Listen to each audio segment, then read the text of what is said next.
It's 1946. The war is over. 24 of the most powerful men in Germany are sitting in a courtroom waiting to be charged with crimes against humanity. Hermann Göring, Rudolf Hess, Albert Speer, and one man, the quiet one in the corner, named Hjalmar Schacht. Here's the thing about Schacht. He didn't command armies. He didn't run death camps. He was a banker. But the prosecutors at Nuremberg had a theory. Without this man, there is no Nazi war machine. Without this man, there is no World War II. Without this man, 50 million people might still be alive. Oh, and if you think this story ended in 1946, there's a woman in Moscow right now who's living the exact same nightmare, same job, same impossible position, same boss who might turn on her at any moment. But we'll get there. To understand Schacht, you have to understand what Germany looked like before him. It's 1923. Germany just lost World War I. The victors hit them with the Treaty of Versailles. War reparations so enormous, they're essentially being asked to financially self-destruct. Inflation goes insane. Not normal inflation. Not your coffee costs a bit more inflation. We're talking. A loaf of bread costs 200 billion Reichsmarks. People are burning banknotes for heat because it's cheaper than buying firewood. Into this chaos steps Hjalmar Schacht, named Reich Currency Commissioner on November 12, 1923. His solution? Invent an entirely new currency, the Rentenmark, backed not by gold, but by a mortgage on German land and industrial property. It was, by any measure, financial sorcery. The inflation stopped almost overnight. Within weeks, Schacht is appointed president of the Reichsbank, Germany's central bank. The man is 46 years old, and he just saved the economy of a nation with a piece of paper. The international banking world is in awe. Germany is in awe. And somewhere, a young, failed painter named Adolf Hitler is taking notes. Fast forward to January 1933. Hitler takes power. He needs an economy fast. Germany has 6 million unemployed. International creditors are circling. The country is humiliated, broke, and furious. Hitler calls Schacht. Now here's the part that should make every economics student uncomfortable. Schacht was not a Nazi. He thought Hitler was useful, a loud, effective tool to undo the Versailles humiliation. But privately, he considered him a crude, dangerous man. He took the job anyway, and then he did something that has never been done before or since. Schacht invented the MEFO bill. Here's how it worked. Germany needed to rearm massively, but two problems.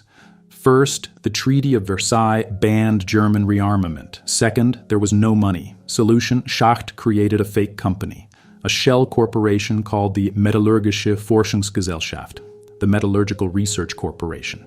It existed on paper only. Its total capital, 250,000 Reichsmarks, basically nothing.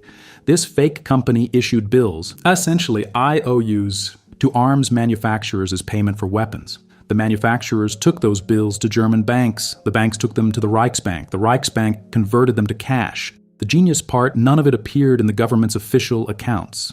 Germany was secretly rearming in plain sight, and the international community couldn't see it in the numbers because the numbers were fake. Between 1934 and 1938, Schacht ran 12 billion Reichsmarks through this system. Industrial production doubled. Unemployment collapsed from 6 million to under 1 million. Germany went from economic ruin to the most powerful military force in Europe in 5 years, and it worked so well that Hitler believed he was unstoppable, which is how World War II happened. By 1936, Schacht could see the machine he'd built was running out of control. The MEFO bills were piling up. They'd have to be repaid.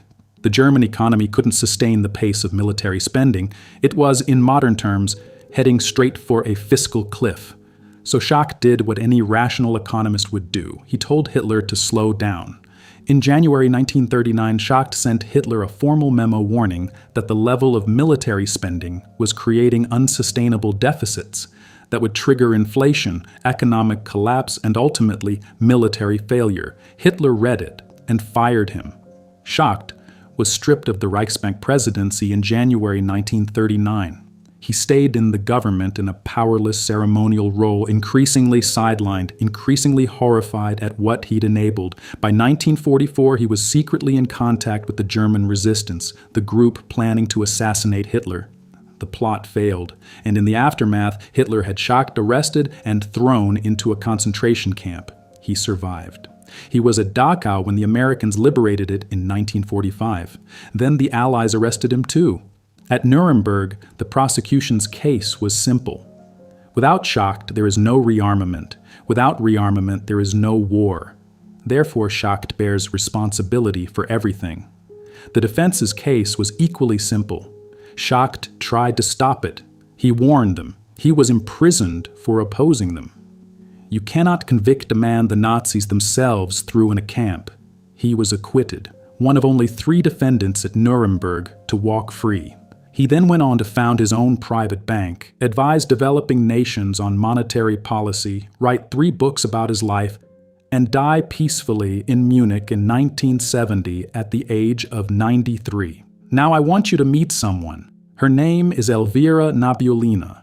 She's the governor of the Bank of Russia, Putin's central banker. She's been in the job since 2013, and she is, by any objective measure, one of the most technically brilliant central bankers alive. The Economist called her presence alone enough to calm financial markets. They compared her to a Shakespearean tragic character. Here's her situation right now. Putin is running a war economy. Military spending hit 7.2% of Russian GDP in 2025, double what it was before the invasion. The government is pumping money into arms production, soldier salaries, and war contracts at a pace the economy cannot absorb. Nabiullina's response? Raise interest rates to brutal levels to fight the inflation that military spending is creating.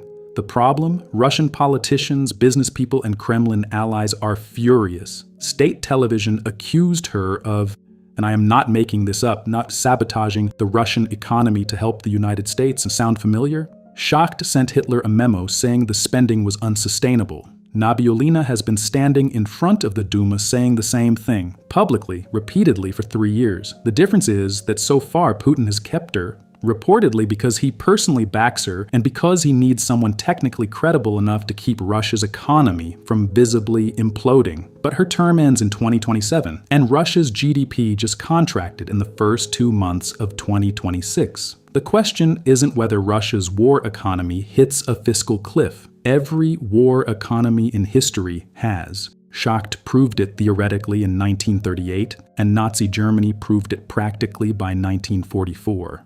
The question is, what happens to the person who told the leader it was coming? Hjalmar Schacht was the most brilliant banker of the 20th century. He stopped hyperinflation with a piece of paper. He secretly rearmed a nation under international surveillance. He built the economic foundation for the most powerful military force Europe had ever seen. And he spent the last years of the regime in a concentration camp. History has a cruel sense of irony when it comes to the people who build things for dangerous men and then try to put the brakes on. Elvira Nabiullina knows this story. She's an economist. She studied it. I genuinely wonder if she thinks about it. Here's what I want to know from you.